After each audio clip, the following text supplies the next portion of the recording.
नमस्कार। आज फिर मैं हाजिर हूँ तारिक महमूद कुछ नई जानकारी के लिए साथ। जैसा कि हमने आपको पिछले वीडियो में बताया था कि जयप्रकाश विश्वविद्यालय छपरा ने यूजी सीबीसीएस कोर्स में कुछ परिवर्तन किए हैं। ये परिवर्तन 2025-29 बैच से आरंभ होगा। इन परिवर्तन के विषय में आपको कुछ जानकारी देना है। जो बिल्कुल नई चीज़ है, जो आप पढ़ रहे थे उस वक्त तक आपको पता नहीं था। फॉर्म भरने के समय ये नया एक चेंज आया है। इस चेंज को आपको जानना ज़रूरी है। परीक्षा में आपको असुविधा हो सकती है अगर आपने इसको ठीक से समझा नहीं तो आपको बताएं कि इसमें कोर्सेज होते हैं MJC, MIC, MDC, AEC, SEC और वीएससी। ये पहले से भी रहा है, लेकिन ये जो कुछ परिवर्तन है जो मैं आपको बताऊंगा। तो सबसे पहले एमजेसी मेजर कोर्स में जो विषय हैं उनमें लेना है। और आपको मैं स्पष्ट कर दूं कि आज मैं हाजिर हुआ हूं आपके साथ फैकल्टी ऑफ साइंस के बारे में बताने। पिछले वीडियो में हमने सोशल साइंस की चर्चा की थी। अब मैं आपको बता रहा हूं विस्तार से फैकल्टी ऑफ साइंस के बारे में। फैकल्टी ऑफ साइंस में विषयों के चयन के संदर्भ में आपको बताना है। तो आप फैकल्टी ऑफ साइंस में विषय हैं बॉटनी, फिजिक्स, केमिस्ट्री, मैथमेटिक्स और जूलॉजी। तो इन 5 विषयों में से आपको कोई एक विषय चुनना है एमजेसी 1 के लिए, मेजर कोर्स के लिए। अब आते हैं एमआईसी कोर्स में भी आपको इसी फैकल्टी ऑफ साइंस से एक सब्जेक्ट लेना है और वो सब्जेक्ट छोड़ देना है जो आपने एमजेसी 1 के लिए लिया है। एमजेसी 1 के लिए जो सब्जेक्ट आपने चयन किया है उसको छोड़ के बाकी जो सब्जेक्ट हैं उनमें आप कोई एक ले सकते हैं एमआईसी के लिए। बहुत क्लियर बात है। उसके बाद जो सबसे महत्वपूर्ण परिवर्तन आपको बताना है वो एमडीसी का है, मल्टी डिसिप्लिनरी कोर्स। इसमें पहले आप जो पढ़ते थे वो वैसा ही है, लेकिन विषयों के चयन में आपको अब बहुत ही फ्रीडम नहीं है। आपने अगर फैकल्टी ऑफ साइंस लिया है तो आपको एमडीसी कोर्स के लिए faculty of social science, faculty of humanities या फैकल्टी ऑफ कॉमर्स से एक विषय का चयन करना था, जिसमें कई विषय हुआ करते थे, कई पेपर हुआ करते थे।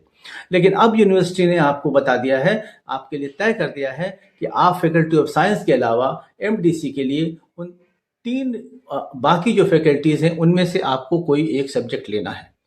अब आपको फैकल्टी ऑफ सोशल साइंस में विषय निर्धारित कर दिया गया है इंडियन कॉन्स्टिट्यूशन।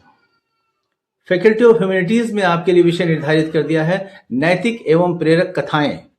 और फैकल्टी ऑफ कॉमर्स में विषय निर्धारित है आपके लिए एंटरप्रेन्योरशिप एंड मैनेजमेंट। अब आपको इन तीनों फैकल्टी में एक एक विषय बता दिया गया है। उन विषयों में, उन पेपर्स में आपको कोई एक पेपर ले लेना है। अगर फैकल्टी ऑफ सोशल साइंस से लेते हैं तो आपको सिर्फ इंडियन कॉन्स्टिट्यूशन का ऑप्शन है। अगर आप फैकल्टी ऑफ ह्यूमैनिटीज से लेते हैं तो सिर्फ आपको नैतिक एवं प्रेरक कथाएं लेना होगा। और अगर आपने कॉमर्स में लिया तो आपको एंटरप्रेन्योरशिप एंड मैनेजमेंट पेपर लेना है। और एक बहुत बड़ा परिवर्तन एमडीसी में हुआ है, वो ये है कि there will be no practical.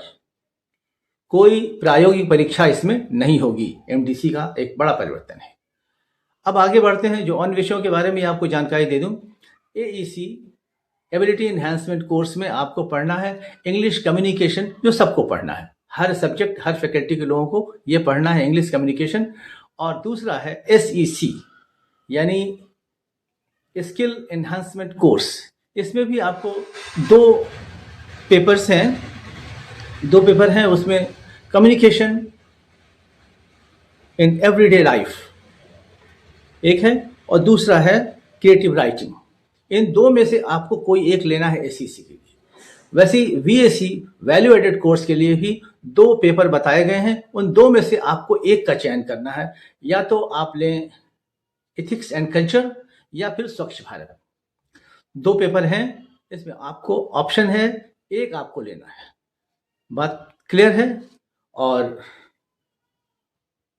एक फिर से दोहरा दूं कि प्रैक्टिकल नहीं होगा एमडीसी में। एमडीसी में जो पेपर तय कर दिया गया है आपको वही होगा। मैं आपको बताने के लिए इसलिए आया हूं कि आपने जो फॉर्म भरा है उस फॉर्म में सिर्फ फैकल्टी का नाम लिखा हुआ है। जो फॉर्म की रसीद आपको मिली है, जो छाया प्रति आपने रखा है, उसमें आपको सिर्फ फैकल्टी का नाम लिखा हुआ है।